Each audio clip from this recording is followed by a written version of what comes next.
Hi everyone, thank you for joining me. Today is the 28th of June 2026.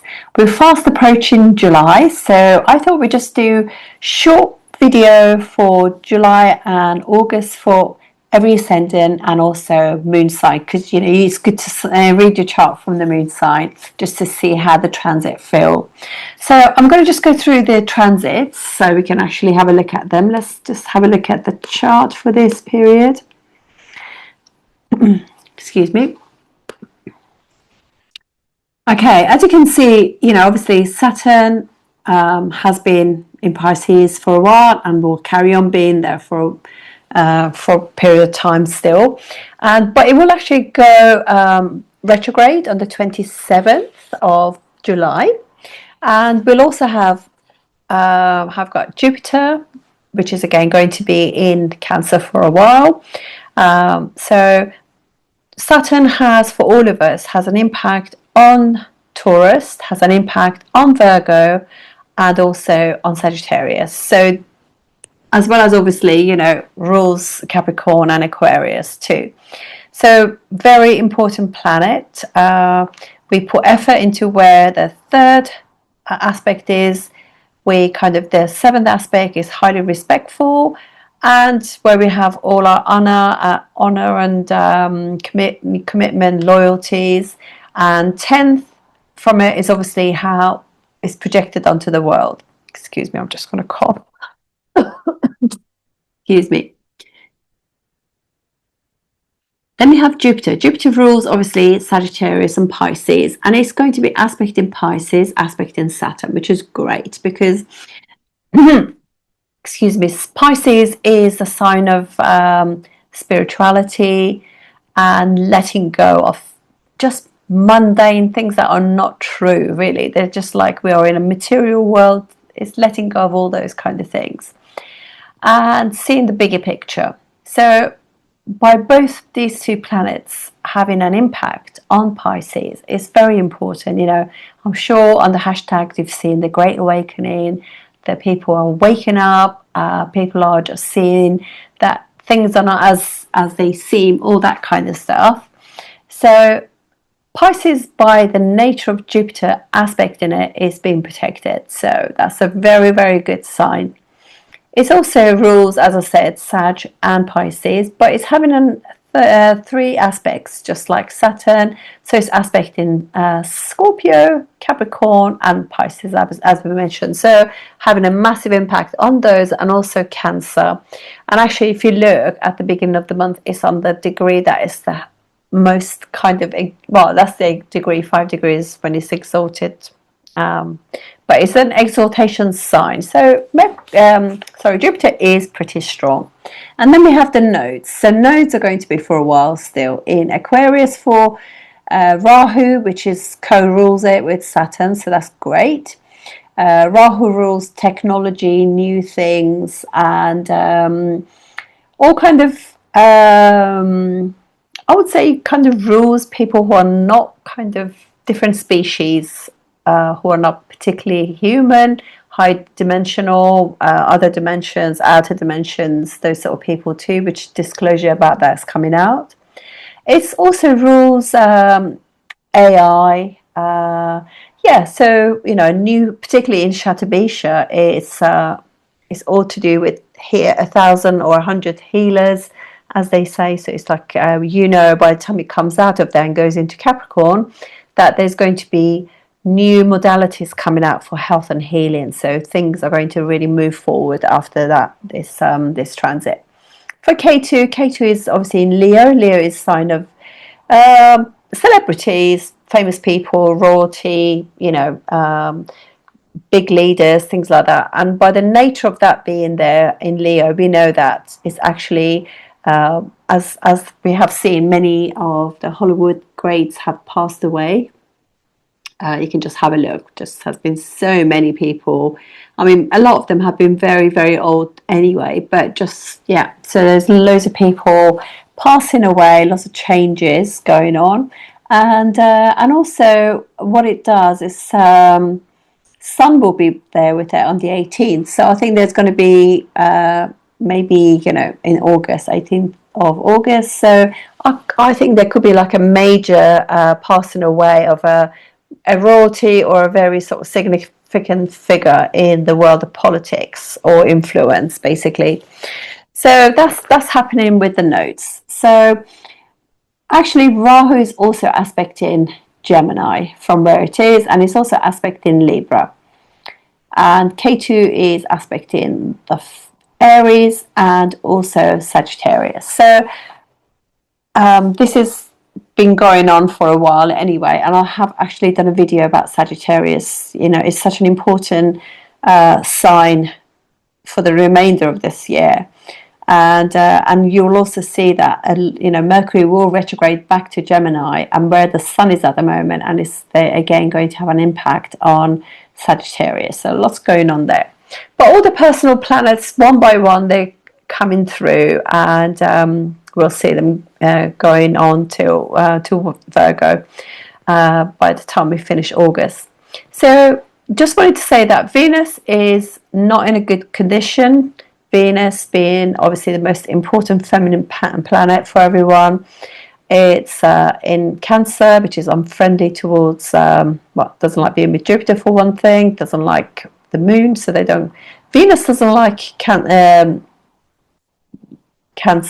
but moon likes Venus's sign. It's kind of odd, but anyway.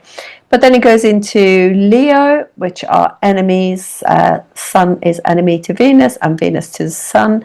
And then it goes into its debilitation sign, even though it's only really debilitated at 28 degrees. But nonetheless, it's a sign that is like really is a critical, it's digests and dissects everything. And, there's like a post-mortem goes on in that sign. So it's not really in keeping with what Venus is all about. So anyway, this is like an overview of that's going on. For me, the things that really stand out is that obviously Mercury goes retrograde and Saturn goes retrograde. And also the other thing that's interesting to know as well, for me, I think one of the signs that's quite troubling to Mars is Gemini. Mars in Gemini is quite a difficult one, so I would imagine we're going to have like some crazy times because of that happening during this period, and in 3rd of August. So it's just very, very interesting time to watch it. Not only does it go into Gemini, but also we have 2 eclipses happening, but which are, the first one is more really the solar eclipse happening on 12th of August. It's really more to do with, you can see more on the zodiac, tropical zodiac. But definitely we have the 28th of August as well, where we have the partial lunar eclipse occurring in Aquarius. So it's like really interesting time going on there. So these for me really stand out. But anyway, let's just walk through and just see what we can see from this this period for the ascendant. So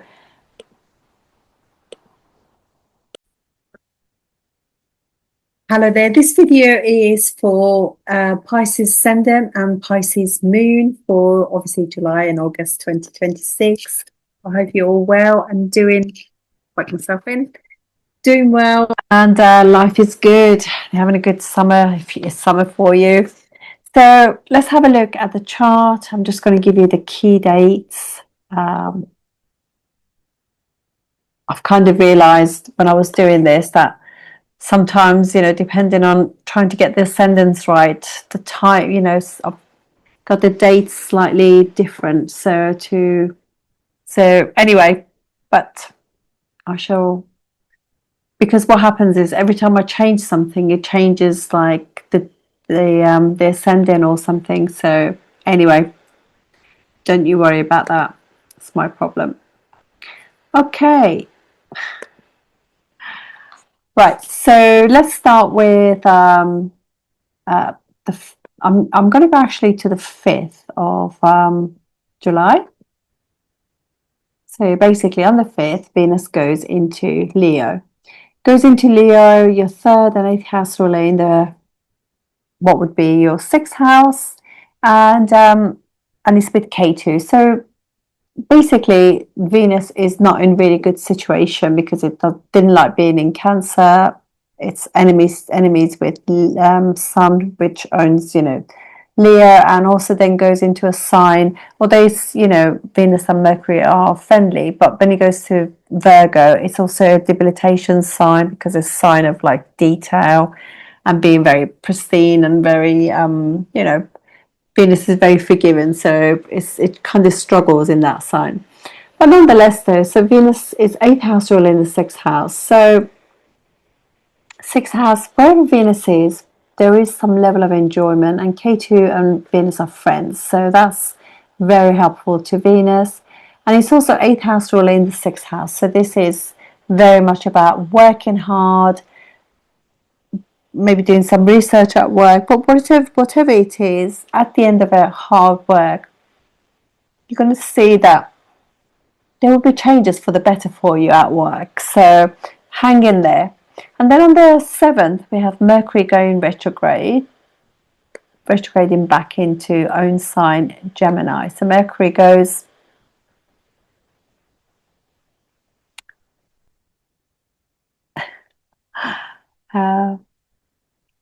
into, that's what I mean. So just like it could be like depending on the time, but it could affect the ascendant.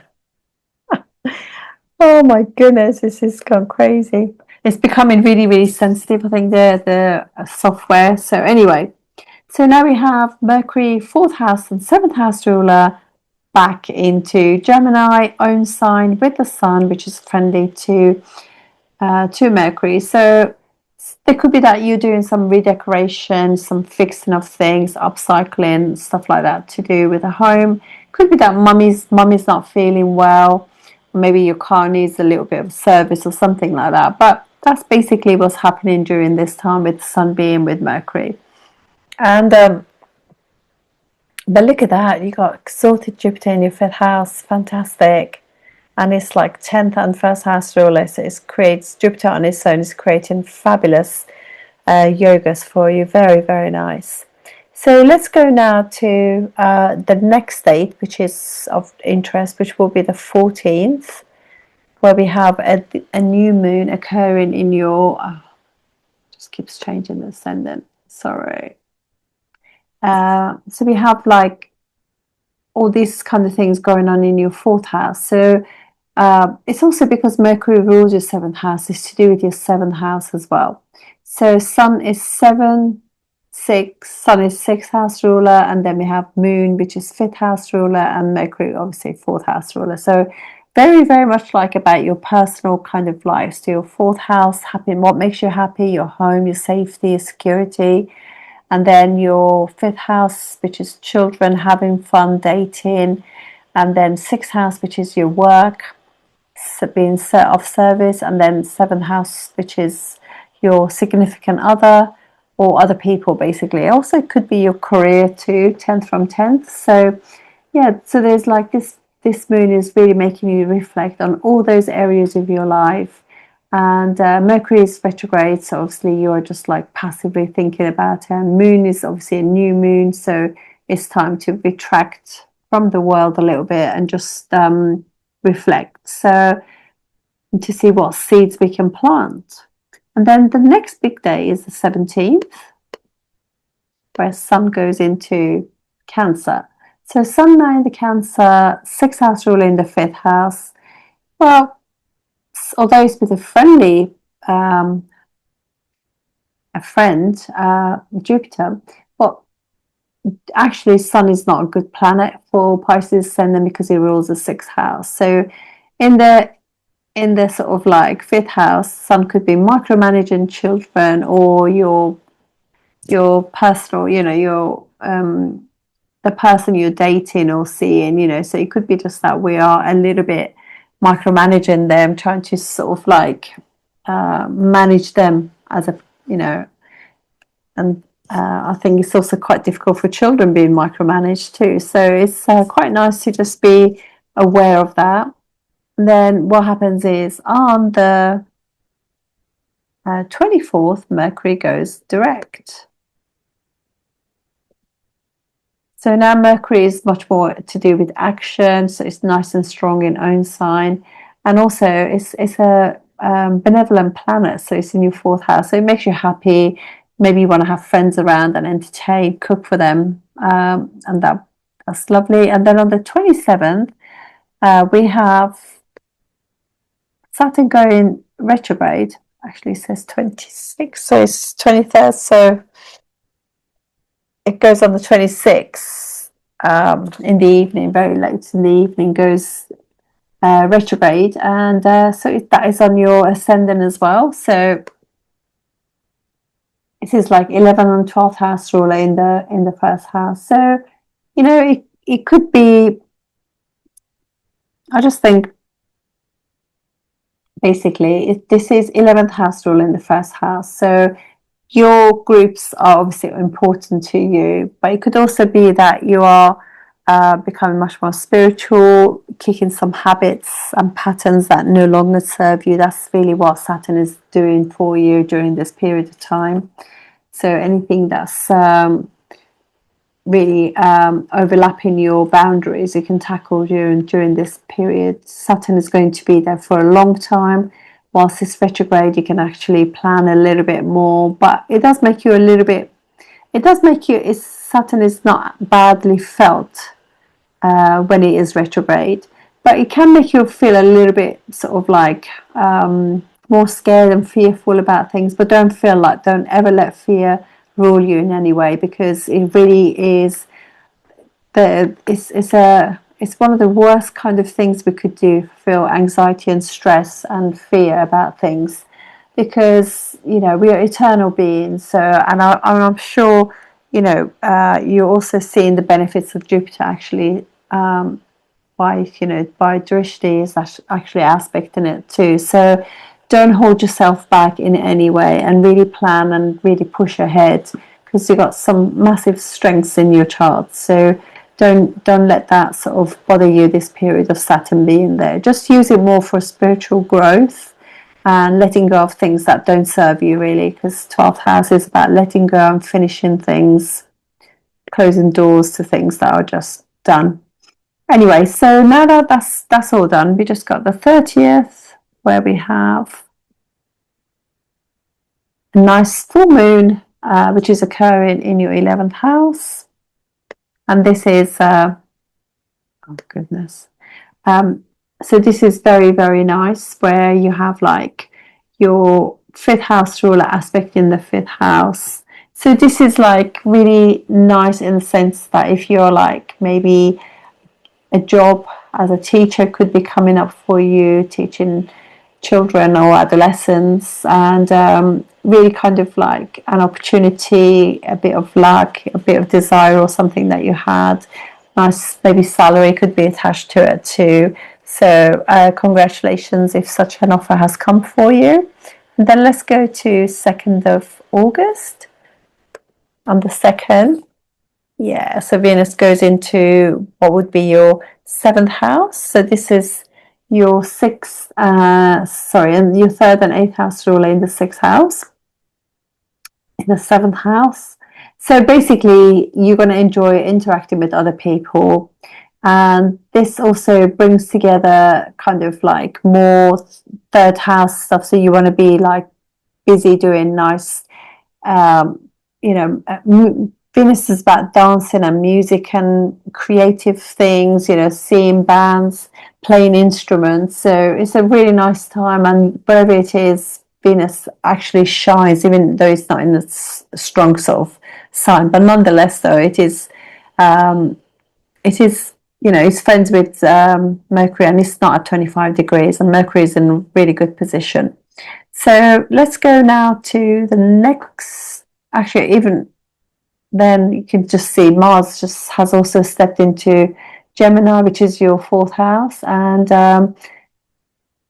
it's probably not the best sign in the whole zodiac for Mars, because it's unfriendly with Mercury, doesn't like the sign Gemini, because it's all to do with Mercury could be a bit gossipy as well, so, and social media and all that kind of stuff. So during this time, it's good to really refrain from overdoing any kind of like communications, and just really reading before you send in things, because Mars can make us very hasty as well. Careful when you're driving. Fourth house is car. It can make you literally drive faster, because it could be a bit headless, because it has got the effects of like Cancer, and normally, because Cancer is the fourth house of natural zodiac, it is kind of make Mars feel debilitated. So be aware of your driving as well, because it can make you just drive a bit faster. And you don't want to get any tickets or things. So, and then on the 6th, Mercury goes into Cancer.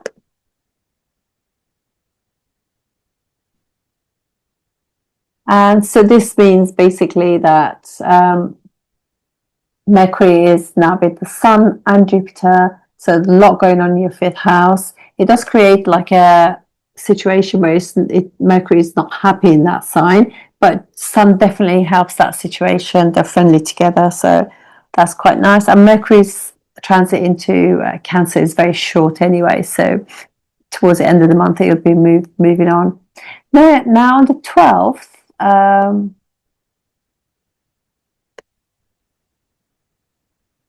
in kind of tropical zodiac, there is, like you can see, and also if I was using true nodes, but I actually use mean nodes. So, so basically, what would happen during that time is that we would have like a eclipse happening, a solar eclipse. But we can just see this here as like a new moon happening in your 5th house. So for you guys,